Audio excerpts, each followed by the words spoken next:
Hello my dear students, welcome back to my YouTube channel. मेरे YouTube channel पर आप लोग का बहुत बहुत स्वागत है। डियर स्टूडेंट, मेरे इस चैनल पर आप लोगों को इस समय शिक्षा शास्त्र विषय का अध्ययन कराया जा रहा है और शिक्षा शास्त्र विषय में हम लोग शिक्षा मनोविज्ञान और शिक्षा दर्शन का अध्ययन कर रहे हैं। एक क्लास शिक्षा मनोविज्ञान की कराई जाती है तो फिर एक क्लास शिक्षा दर्शन की कराई जाती है। अभी तक हम लोगों ने शिक्षा मनोविज्ञान और शिक्षा दर्शन में जितनी क्लासेस की हैं, ये क्लासेस आपके एमए के सिलेबस, एमएड के सिलेबस, यूजीसी नीट पेपर 2 के सिलेबस और कुछ हद तक बीएड के सिलेबस के अकॉर्डिंग है। अगर आप इन क्लासेस को अच्छे तरीके से कर लेते हैं तो आपको इन परीक्षाओं में आने वाले प्रश्नों को हल करने में किसी भी प्रकार की कोई दिक्कत नहीं होगी। तो आप लोग इन क्लासेस को अच्छे तरीके से देखा करिए और देखने के बाद इसका नोट्स बना लिया करिए, जिससे आपको एग्जाम के पहले रिवीजन करने में आसानी होगा।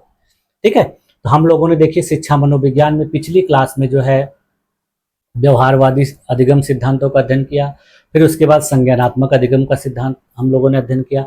आज की क्लास में हम लोगों को मानवतावादी अधिगम के सिद्धांतों का अध्ययन करना है, जिसमें हम लोग मानवतावादी अधिगम सिद्धांत सबसे पहला वाला जो अध्ययन करना है वो करना है, जिसमें हम लोग को आज देखना है कार्ल रोजर्स के द्वारा दिया गया जो मानवतावादी अधिगम सिद्धांत है वो क्या कहता है, इसकी वर्तमान शिक्षा व्यवस्था में क्या उपयोगिता है और इसकी क्या महत्व है। इन सारी चीज़ों को हम लोग इस क्लास में देखेंगे। तो ये क्लास आपकी शिक्षा मनोविज्ञान की 19वीं क्लास है और ये मानवतावादी अधिगम सिद्धांत की पहली क्लास है। जैसा कि मैंने आप लोग को बताया कि ये क्लासेस बीएड, एमएड, एमए और यूजीसी नेट पेपर 2 के स्टूडेंट के लिए काफ़ी इंपॉर्टेंट हैं। इसके अलावा बीएड के स्टूडेंट के लिए भी उपयोगी हैं। कुछ बीए के सिलेबस को भी इनमें कवर किया जाता है, तो बीए के स्टूडेंट भी इन सारी चीज़ों को उपयोग कर सकते हैं। ऐसे मैंने बीए के स्टूडेंट के लिए first semester, second semester, third, fourth, fifth, six सारे सेमेस्टर की क्लासेस जो है करवा दी है। उसके लिए आप लोगों के लिए एक प्ले लिस्ट बनाई गई है, आप उस प्ले लिस्ट में सारी क्लासेस को पा सकते हैं। और मेरे इस चैनल का आप लोगों के लिए एक एप्लीकेशन भी बनवाया गया है, प्ले स्टोर पर उपलब्ध है, आप उसको डाउनलोड कर सकते हैं। और डाउनलोड करने के बाद उसमें जो चीज़ें आप लोगों के लिए उपलब्ध कराई गई है, बहुत सारी क्लासेस हैं जो कॉम्पिटिटिव एग्जाम की हैं, कॉम्पिटिटिव एग्जाम के सिलेबस हैं, मॉक टेस्ट हैं, उन सब का भी आप लोग लाभ उठाइए। आपके अगर जो मित्र, सहयोगी या सहपाठी इसके बारे में नहीं जानते हैं उनको भी इनके बारे में बताइए, जिससे आप लोग मिलजुल कर अच्छे तरीके से पढ़ाई कर सकें और अपने जीवन में बेहतर कर सकें। ठीक है, तो चलिए क्लास को शुरू करते हैं। हाँ देखिए, आज की हमारी क्लास का टॉपिक क्या है, कार्ल रोजर्स का स्व अवधारणा सिद्धांत। यह मानवतावादी शिक्षा का आधार के रूप में जाना जाता है, यानी मानवतावादी अधिगम सिद्धांतों में इसको गिना जाता है और यह मानवतावादी अधिगम मानवतावादी शिक्षण का एक महत्वपूर्ण उदाहरण प्रस्तुत करता है। कार्ल रोजर्स के द्वारा शिक्षा का ये जो मानवतावादी दृष्टिकोण दिया गया है, इसमें उन्होंने कहा क्या है, शिक्षा का मानवतावादी दृष्टिकोण में उन्होंने कहा है कि प्रत्येक व्यक्ति में स्वयं सीखने और विकसित होने की जन्मजात क्षमता होती है। यानी इनके द्वारा कहा गया कि हर व्यक्ति के अंदर स्वयं से सीखने की और विकसित होने की जो क्षमता है वो इनेट होती है। इनेट का मतलब होता है जन्मजात होती है।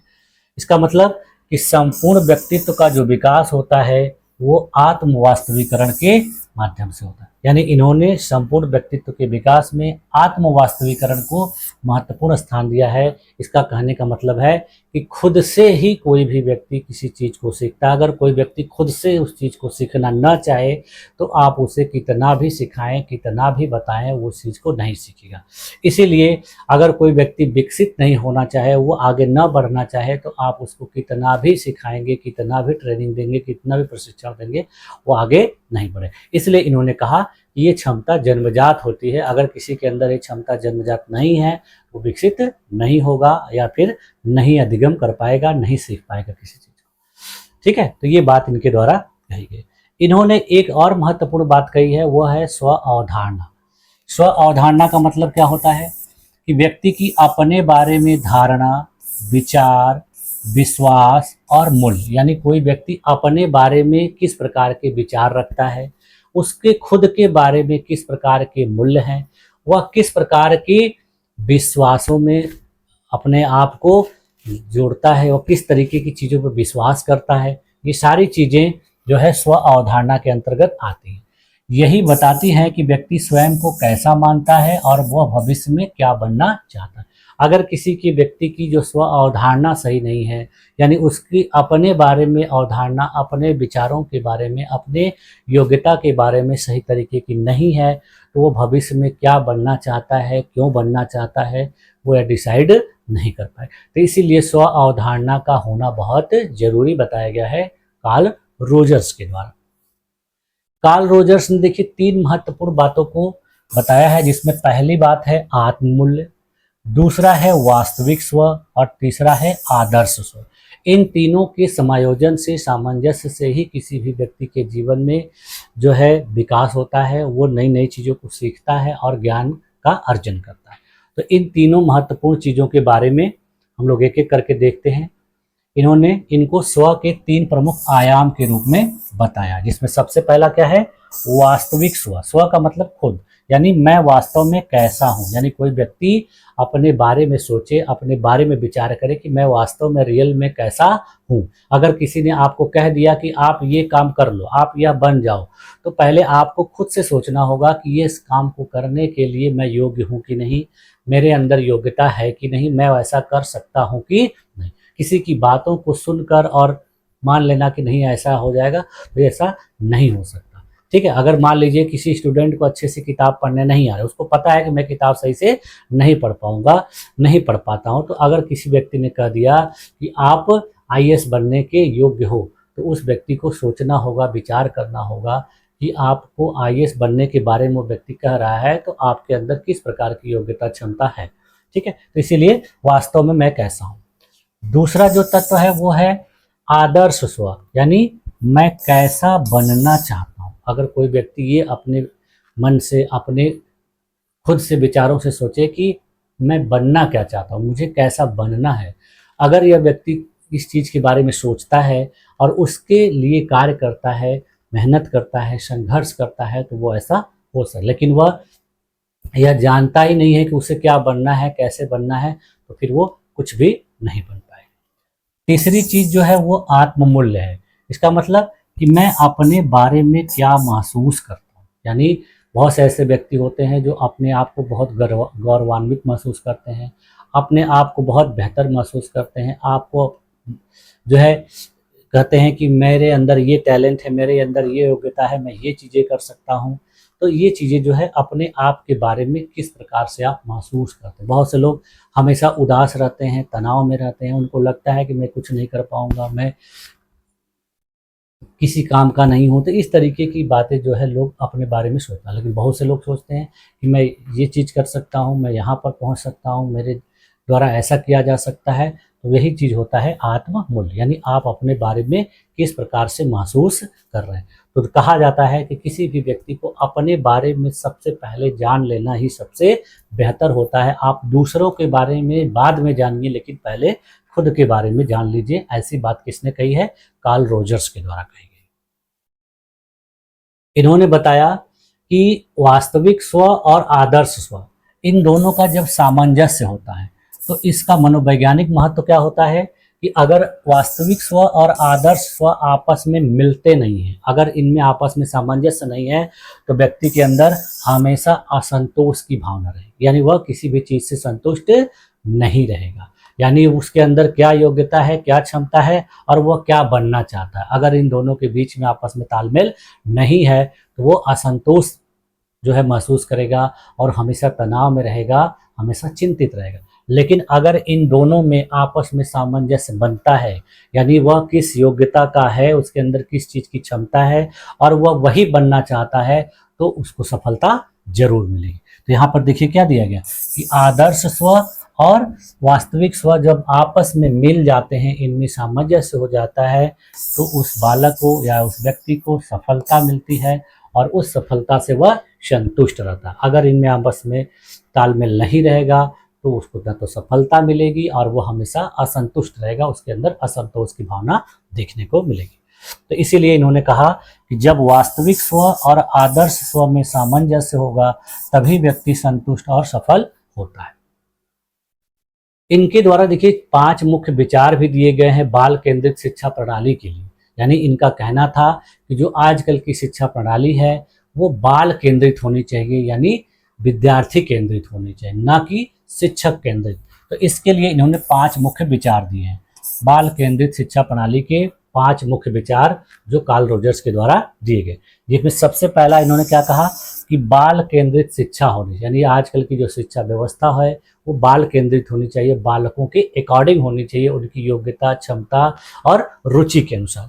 दूसरी चीज इन्होंने कही आत्म विकास, यानी खुद का विकास, अपने अंतरात्मा से सोचना चाहिए कि मैं अपने आप को कैसे बेहतर बना सकता हूँ, मैं कैसे अच्छे से पढ़ाई कर सकता हूँ, मुझे कितने देर तक पढ़ना चाहिए, मुझे इतने देर तक पढ़ने से ये चीज़ हासिल हो सकती है, ये काम मैं कर सकता हूँ, इतने परसेंटेज ला सकता हूँ। तो ये चीज़ें बहुत ज़रूरी है। उसके बाद तीसरी चीज़ इन्होंने बताई सकारात्मक स्वीकृति। कहने का मतलब है कि पॉजिटिव एक्सेप्टेंस, यानी आप किसी भी चीज़ को पॉजिटिव रूप में कैसे एक्सेप्ट कर रहे हो। अगर आपको किसी काम में तुरंत सफलता नहीं मिल रही है तो आप उस पर किस तरीके से रिएक्ट करोगे, आप उसको कैसे स्वीकार करोगे, आप उसको स्वीकार कर पाओगे कि नहीं। बहुत से लोग होते हैं जो असफलताओं को स्वीकार नहीं कर पाते, तो गलत कदम उठा लेते हैं। तो इनके द्वारा कहा गया कि आप किस चीज़ को कैसे सकारात्मक रूप में एक्सेप्ट कर रहे हो। अगर आपको सफलता मिल रही है तो भी उसमें बहुत ज़्यादा खुश नहीं होना है, अगर आपको असफलता मिल रही है असफलता मिल रही है तो आप उसमें बहुत ज़्यादा नाराज नहीं होंगे, बहुत ज़्यादा तनाव में नहीं जाएंगे। तो इसीलिए इन्होंने कहा कि सकारात्मक रूप में किसी चीज़ को कैसे स्वीकृत किया जा रहा है। अगर क्लास में टीचर के द्वारा बच्चों को किसी चीज़ को बताया जा रहा है, अगर वो सही से नहीं समझ पा रहे हैं तो टीचर्स के द्वारा अगर उन्हें डांटा जा रहा है, उन्हें कुछ कहा जा रहा है, तो उस चीज़ को कैसे स्वीकार करें। बहुत से बच्चे जो है नाराज़ हो जाते हैं, टीचर के अगेंस्ट हो जाते हैं, उनके खिलाफ कुछ ऐसे उल्टे सीधे कार्य कर देते हैं। तो ये सब चीज़ें नहीं होनी चाहिए। इसके बाद इन्होंने चौथी महत्वपूर्ण चीज़ बताई अनुभवात्मक अधिगम। अनुभवात्मक अधिगम का मतलब होता है कि अपने अनुभवों के द्वारा सीखना, यानी बालक खुद से चीज़ों को करे, उसमें अपने बुद्धि का, अपने दिमाग का प्रयोग करे और अपने पुराने अनुभवों का प्रयोग करे, जिससे क्या होगा कि वो जो कुछ भी सीखेगा वो उसके लिए बेहतर होगा और उसके जीवन में अच्छे तरीके से काम भी आएगा। तो इसीलिए इन्होंने अनुभवात्मक अधिगम की बात की। सारी चीज़ें टीचर्स के द्वारा ही ना करा दी जाए, बल्कि बच्चों को मौका दिया जाए उन सारी चीज़ों को खुद से करने का। और फिर पांचवी चीज़ इन्होंने बताई स्वतंत्रता एवं आत्मनिर्देश, यानी इन्होंने कहा कि बालकों को या विद्यार्थियों को किसी भी चीज़ को करने के लिए, सीखने के लिए स्वतंत्रता दी जानी चाहिए और उनका जो निर्देशन होना चाहिए वो आत्मनिर्देशन। करने का मतलब उनको अपने आप को खुद से नियंत्रित करना होगा। उनको हर समय कोई देखने वाला, बताने वाला या मार्गदर्शन प्रदान करने वाला नहीं मिल सकता है। इसलिए उनको समय समय पर खुद के द्वारा ही आत्मनिर्देशित होना चाहिए। तो ये 5 महत्वपूर्ण बातें इनके द्वारा बताई गई हैं और ये सभी 5 महत्वपूर्ण बातें जो बाल केंद्रित शिक्षा प्रणाली है उसके पॉइंट ऑफ व्यू से काफ़ी इम्पॉर्टेंट है।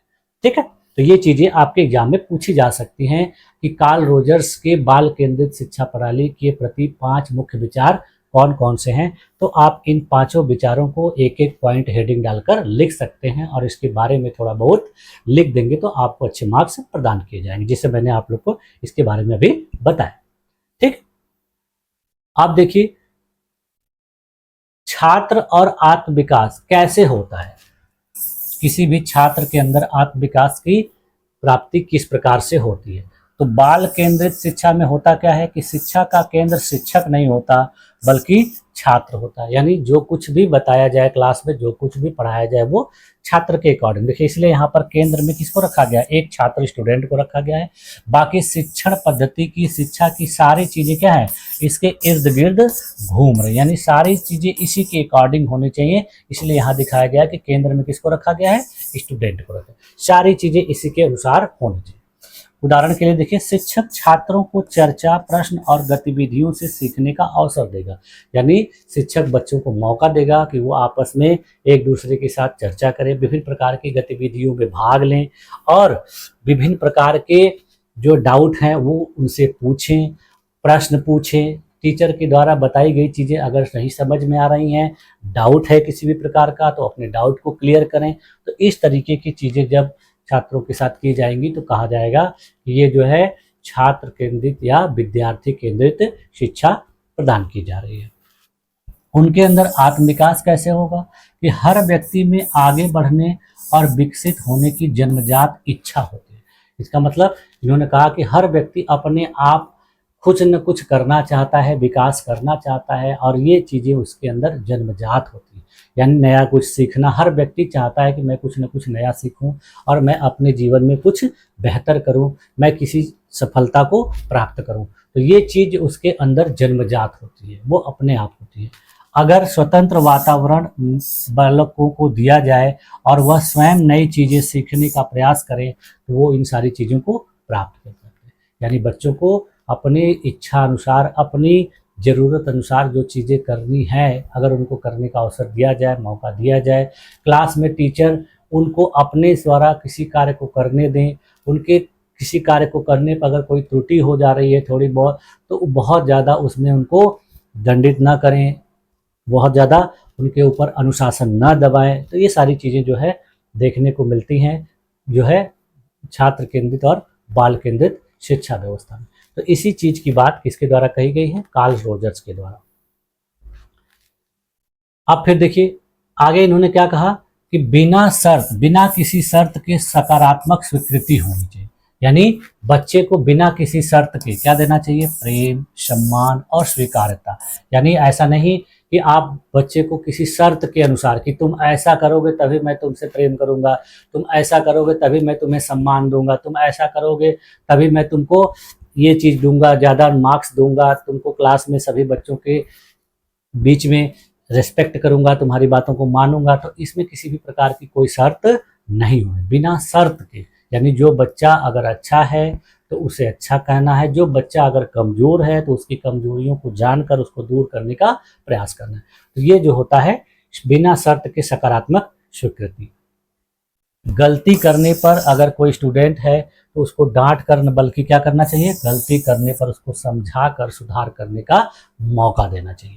तो यही चीज़ होता है सकारात्मक स्वीकृति। अगर क्लास में किसी बच्चे ने किसी प्रकार की गलती की, उद्दंडता की, तो उसको तुरंत दंड न देना चाहिए, बल्कि उसके उस गलत कार्य के कारण को जानना चाहिए और उस कारण को दूर करने के लिए प्रयास करना चाहिए। तो ये चीज़ होती है सकारात्मक स्वीकृति के अंतर्गत, और इसको कौन करता है? क्लास का शिक्षक। इसके बाद फिर अनुभवों से सीखना और स्वतंत्रता। ये भी महत्वपूर्ण बात किसके द्वारा बताई गई है? कार्ल रोजर्स के द्वारा। इसका कहने का मतलब है कि अनुभवात्मक अधिगम में व्यक्ति अपने अनुभवों से सबसे अधिक सीखता है। अगर आप किसी को कोई प्रोजेक्ट दे दीजिए, कोई कार्य करने को दे दीजिए, अगर वो खुद से करता है तो वो वहाँ पर जहाँ जहाँ गलतियाँ करता है उन गलतियों को दोबारा फिर नहीं करता है। आप लोग खुद ही देखते होंगे कि आप जब कोई लेख लिख रहे होते हैं या कुछ भी सवाल ही सॉल्व कर रहे होते हैं, तो आपको उसको सॉल्व करने के दौरान जो थोड़ी बहुत गलतियाँ होती हैं, तो उन गलतियों को आप दोबारा फिर नहीं करते। इसका मतलब है कि आपने अपने अनुभवों के द्वारा उस चीज़ को सीखा कि इस तरीके से गलती करने पर हमारा सवाल हल नहीं होगा। तो ये चीज़ होती है अपने अनुभवों से सीखना, और व्यक्ति अपने अनुभवों से सबसे ज़्यादा सीखता है। उदाहरण के लिए देखिए, प्रयोगशाला में प्रयोग करके विज्ञान सीखना। प्रयोगशाला में देखिए बहुत सारी चीज़ें बच्चों से कराई जाती हैं, सिखाई जाती है, तो खुद से प्रयोग करवाया जाता है।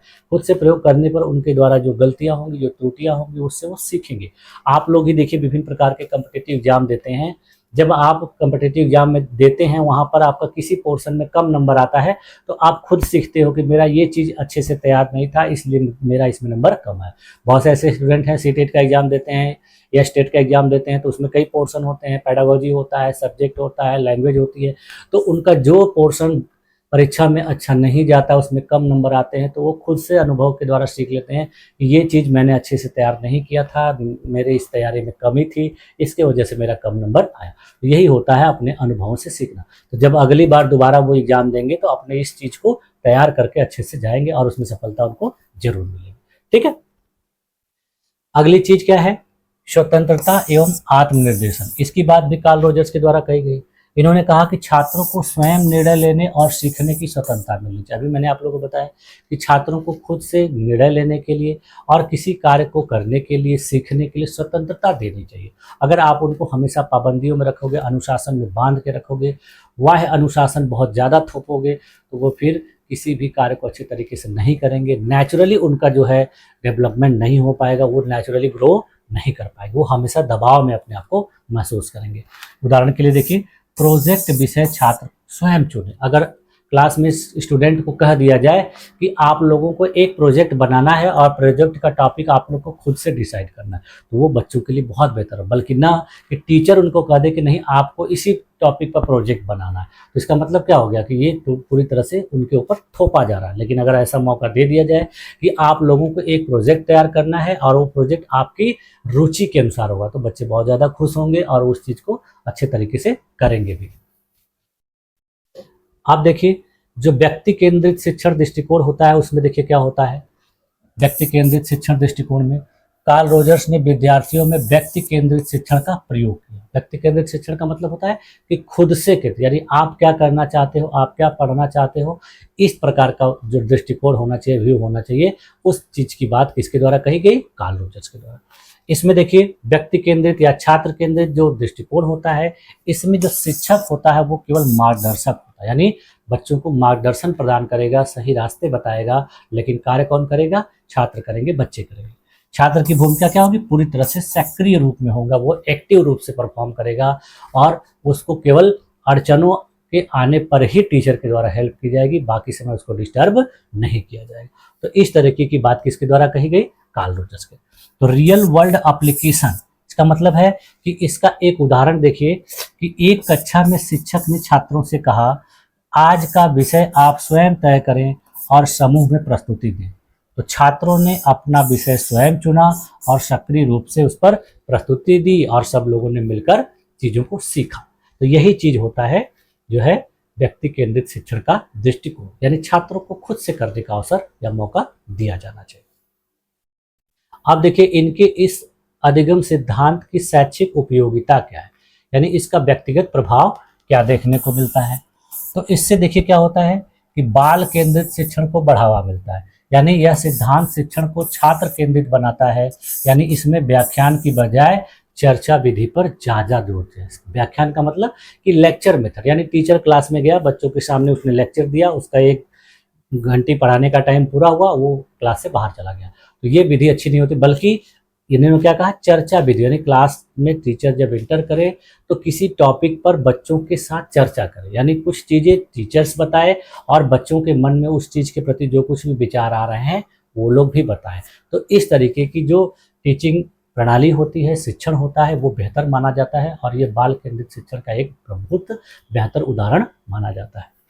इसके अलावा रचनात्मकता का विकास होता है, यानी इस प्रकार की अधिगम प्रणाली के द्वारा, इस प्रकार की शिक्षण प्रणाली के द्वारा क्रिएटिविटी का डेवलपमेंट होता है, क्रिएटिविटी डेवलप होती है। स्वतंत्रता मिलने से रचनात्मक सोच बढ़ती है, जैसे चित्रकला में स्वतंत्र विषय देने से नई कल्पनाएं विकसित होती, यानी टीचर ने क्लास में बच्चों को कहा कि आप लोगों को एक चित्र बनाना है, एक पेंटिंग करनी है और उसमें आपको अपने मन से जो चीज़ें शामिल कर सकते हैं कर लीजिए। तो इससे क्या होगा कि वो अपने द्वारा दिमाग में जो चीज़ें उनकी आएंगी, नई नई चीज़ों को सोचेंगे और फिर अपने उस चित्रकला में उसको शामिल करेंगे। उससे क्या होगा कि उनकी क्रिएटिविटी बढ़ेगी, उनमें रचनात्मकता का विकास होगा। इसके अलावा तीसरी चीज़ क्या होती है? आत्मविश्वास बढ़ता है, आत्मविश्वास का भी विकास होता है। छात्र जब किसी चीज़ को स्वयं से करते हैं और उसमें उनको जो है अच्छा प्रोग्रेस मिलता है, टीचर के द्वारा उनकी जो है सराहना की जाती है, तो उनमें आत्मसम्मान और आत्मविश्वास बढ़ता है। प्रशंसा मिलने पर छात्र और अच्छा कार्य करता है। इसका मतलब कि जब उसको प्रशंसा मिल जाएगी, उसको आत्मसम्मान मिलेगा और उसमें आत्मविश्वास बढ़ेगा। इससे भविष्य में भी उस कार्य को वो और अच्छे तरीके से करने का प्रयास करेगा और फिर आगे अच्छे तरीके से करने लगेगा। तो इस तरीके से इस सिद्धांत की शैक्षिक उपयोगिता है। ठीक है, आप देखिए शैक्षिक उपयोगिता के रूप में समग्र वातावरण। समग्र वातावरण का मतलब होता है कि जो क्लास का वातावरण होता है, कक्षा का जो वातावरण होता है, वो सकारात्मक होना चाहिए।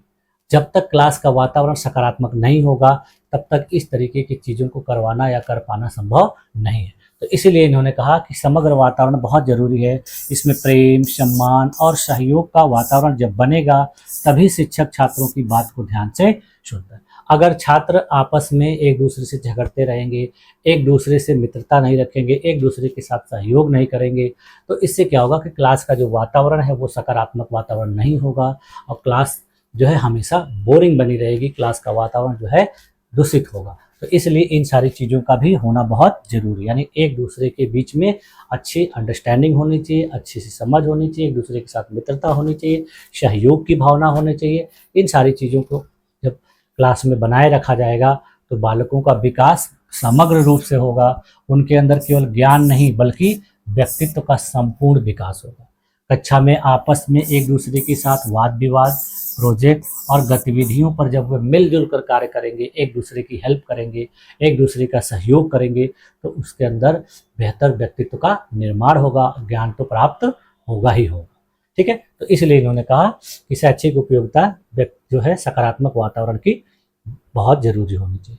अब देखिए इनके द्वारा जो सिद्धांत दिया गया है इसकी आलोचना भी की गई है और इसकी कुछ लिमिटेशंस भी। कोई भी सिद्धांत दिया जाता है तो देखिए 100% पूरी तरह हर जगह लागू नहीं होता है, इसलिए इसकी आलोचनाएं भी की जाती हैं और इनकी कुछ लिमिटेशंस भी होती हैं कि कहाँ कहाँ ये अप्लाई नहीं हो पाता। तो उसी प्रकार से इनके सिद्धांत की भी जो है कुछ सीमाएं हैं और इनकी आलोचना भी की।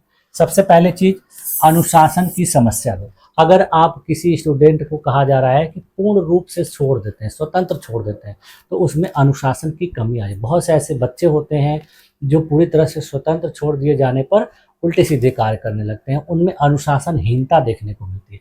तो इसीलिए इनके सिद्धांत की कही गई कि पूर्ण स्वतंत्रता देने से अनुशासन में कमी हो सकती है। अगर आप बच्चों को बहुत ज़्यादा छूट दे देंगे तो कहा जाता है कि वो बिगड़ जाते हैं, वो गलतियां ज़्यादा करने लगते हैं और फिर बाद में उनको सुधारना संभव नहीं हो पाता, इसलिए इसकी आलोचना की गई। दूसरी चीज क्या कही, विषय सीमाएं। यानी इनके सिद्धांत को कहा गया कि ये जिस तरह की बात ये कह रहे हैं, इस तरीके की चीजों को हर विषयों पर लागू करना संभव नहीं है। जो विषय इस तरीके के हैं जिसमें छात्रों को खुद से ज़्यादा चीज़ें करने का अवसर नहीं दिया। मान लीजिए कोई लेबोरेटरी में एक्सपेरिमेंट करना है और वहाँ पर खतरनाक केमिकल का प्रयोग करना है, तो अगर छात्रों को छूट दे दी जाएगी पूरी तरह से, तो वो अगर गलत एक्सपेरिमेंट कर देंगे तो वहाँ किसी भी प्रकार के हादसे होने की संभावना रहेगी, इसलिए वहाँ पर उनको छूट नहीं दी जा सकती। बहुत सारे ऐसे सब्जेक्ट हैं जिसमें बच्चों को छूट दी जा सकती है, लेकिन बहुत सारे ऐसे सब्जेक्ट हैं, बहुत सारे ऐसे कार्य हैं जहाँ पर पूरी तरह से छूट देना संभव नहीं। तो इसीलिए कहा जा रहा है कि सभी विषयों में इसको लागू करना कठिन है। तीसरी चीज व्यवहारिकता की कमी। यानी इस तरीके की चीज़ें जो है बड़ी कक्षाओं में करना कठिन हो जाता है, क्योंकि बड़ी क्लास है तो उसमें सभी बच्चों को अगर छूट दे दी जाएगी, सभी बच्चों को अगर मौका दे दिया जाएगा कि आप लोग क्लास में एक दूसरे के साथ डिस्कशन करो, टॉपिक पर जो भी डाउट है उसको क्लियर करो, तो दिन भर टीचर डाउट ही क्लियर करता रह जाएगा, सिलेबस कभी पूरा नहीं होगा। तो ये सारी चीज़ें जो है छोटी कक्षाओं में प्रयोग करना आसान होता है, बड़ी कक्षाओं में इसको करना संभव नहीं होता। तो इसीलिए कहा गया कि बड़ी कक्षाओं में इसका प्रयोग जो है कठिन हो जाता है। ठीक है, अब देखिए इतना कुछ होने के बावजूद भी आधुनिक शिक्षा की बेस के रूप में, आधारशिला के रूप में इसको देखा जाता है। कार्ल रोजर्स के सिद्धांत का हम संक्षिप्त निष्कर्ष क्या देख लेते हैं। इन्होंने संक्षिप्त निष्कर्ष के रूप में क्या बताया कि शिक्षा पूर्णतः बाल केंद्रित होनी चाहिए। यानी इनके सिद्धांत का जो कंक्लूजन निकल के आ रहा है, इन्होंने जो कुछ भी बातें अपने इस सिद्धांत में बताई हैं, तो पहला निष्कर्ष क्या निकल के आ रहा है कि शिक्षा जो है पूर्णतः बाल केंद्रित होनी चाहिए। दूसरी चीज क्या हमको देखने को मिल रही है कि शिक्षक केवल एक मार्गदर्शक होना चाहिए, न कि जो है आदेशात्मक, आदेश देने वाला। तीसरी चीज क्या निकल के आ रही है कि छात्र को बिना शर्त प्रेम, सम्मान और स्वतंत्रता मिलनी चाहिए। यानी उस पर किसी भी प्रकार की शर्त को नहीं थोपना चाहिए। और चौथी चीज क्या निकल के आ रही है कि अनुभवों से अगर किसी चीज को सीखा जाता है तो वह सीखना सबसे सर्वोत्तम होता है। अपने अनुभवों से जब आप किसी चीज को सीखोगे, खुद से करोगे, तो वो सबसे बेहतर माना जाता है। तो ये चार चीजें जो है महत्वपूर्ण रूप से इनके सिद्धांत से निकलकर बाहर आ रही। ठीक है, तो इस तरह से आज हम लोगों ने कार्ल रोजर्स का जो मानवतावादी अधिगम सिद्धांत है उसका बेहतर तरीके से विभिन्न प्रकार के उदाहरणों के साथ अध्ययन किया, और मुझे उम्मीद है कि आप लोग को सारी चीजें अच्छे तरीके से समझ में आ गई। अगर इसके बावजूद भी आप लोग को लगता है कि कहीं भी किसी भी प्रकार का कोई डाउट है, कोई कंफ्यूजन है, तो आप लोग कमेंट कर सकते हैं। आपके कमेंट के माध्यम से जो कुछ भी आपके डाउट होंगे मैं उसको क्लियर करने का पूरा प्रयास करूँगा। ठीक है, तो आप लोगों ने मेरी इस क्लास में अपने आप को इतनी देर तक इतनी धैर्यपूर्वक बनाए रखा, इसके लिए आप लोग का बहुत बहुत धन्यवाद। क्लास अगर आप लोग को अच्छी लगा करे तो आप लोग क्लास को लाइक कर दिया करिए। अगर आपने सब्सक्राइब नहीं किया है तो चैनल को सब्सक्राइब कर दिए और अपने मित्रों को भी इसको शेयर कर दिया करिए। ठीक है, तो इसी के साथ मिलते हैं नेक्स्ट क्लास में। तब तक के लिए थैंक यू।